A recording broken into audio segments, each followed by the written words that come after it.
Welcome back, friends. My name is Emily, and this is Ink Not Blood. It's been more than 2 years since I last posted a video. To me, it doesn't really seem like I've been away that long, and yet BookTube already feels like a completely different place. I've gone back and forth on whether or not I even want to come back to making content, but the spark of inspiration keeps reigniting even in the face of the things holding me back. Like many, if not most of us, I'm in a very different place than I was 2 years ago.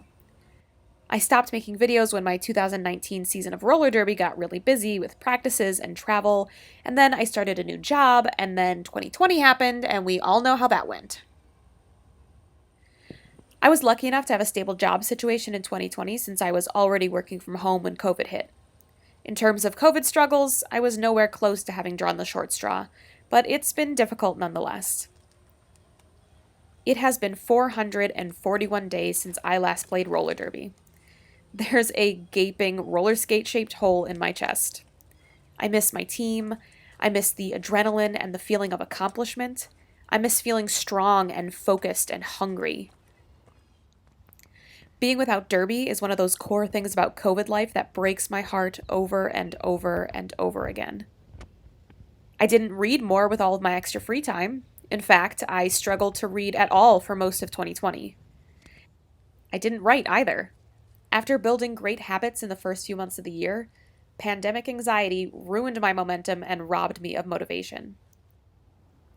Still, things were okay.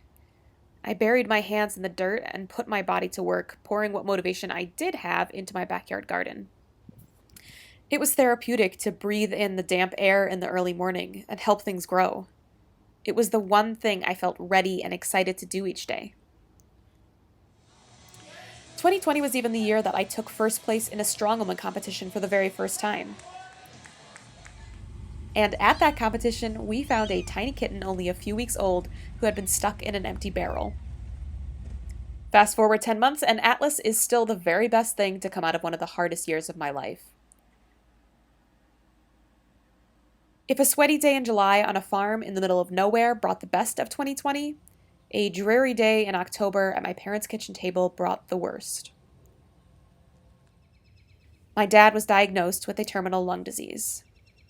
My pandemic life status went from managing to drowning with a single phone call, and I've spent the past 6 months feeling scared and stuck, more isolated than ever before, out of control, and completely unable to keep my shit together for more than a week at a time. Days like today bring a moment of quiet to the storm in my head. I bury my hands back in the dirt. I watch things grow where there once was nothing. I let myself breathe and escape the pressure and the fear and the sorrow.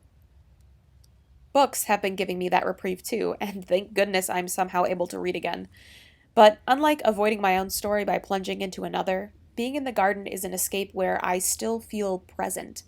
I'm still me, I'm still here, but I'm lighter. I have a purpose, putting in the work, reaping the rewards, still capable and still carrying on.